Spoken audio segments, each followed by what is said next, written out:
Brian Rickel, and I'm playing Malcolm, son of the king, Duncan.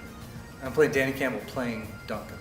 Duncan, while people talk about him in positive terms, is, as Malcolm discovers, not particularly effective at being the king and of protecting the kingdom.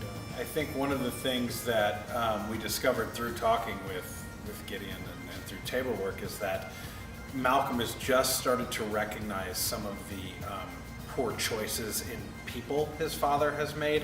It's like if we had a president that was split into a really good leader and a really good human resources guy, I think, Duncan's probably the really good, the really good HR guy and publicity guy, but he's not so good at the actual political leadership. What happens early in the play is that the country that has been at war with Norway and had been at odds with certain traitors all of a sudden finds itself at peace. And Duncan is eager to lay out what's coming next. He announces that Malcolm will be the next king.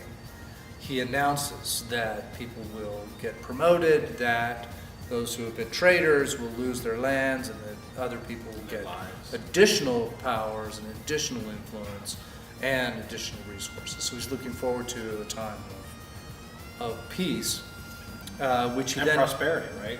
Yes, right. Prosperity, which then he doesn't have to worry about because he gets killed very soon thereafter. Yeah, which leaves Malcolm to deal with the aftermath of of all the mistakes and all the weakness. Any lessons learned from Duncan would be those of being virtuous and being a good man and having integrity and treating people with respect. He says at the end, we're not going to spend a whole lot of time just talking here. We want to get you back to the people you love. We want to make sure that you're even with us. And I think he's learned from Duncan that you have to look at the people you lead on the same plane as you. I don't think there's so much divine royalty as we saw in England in that time period. Kings thought they were on par with God, and I think Malcolm learned from his father that the king is on par with his people.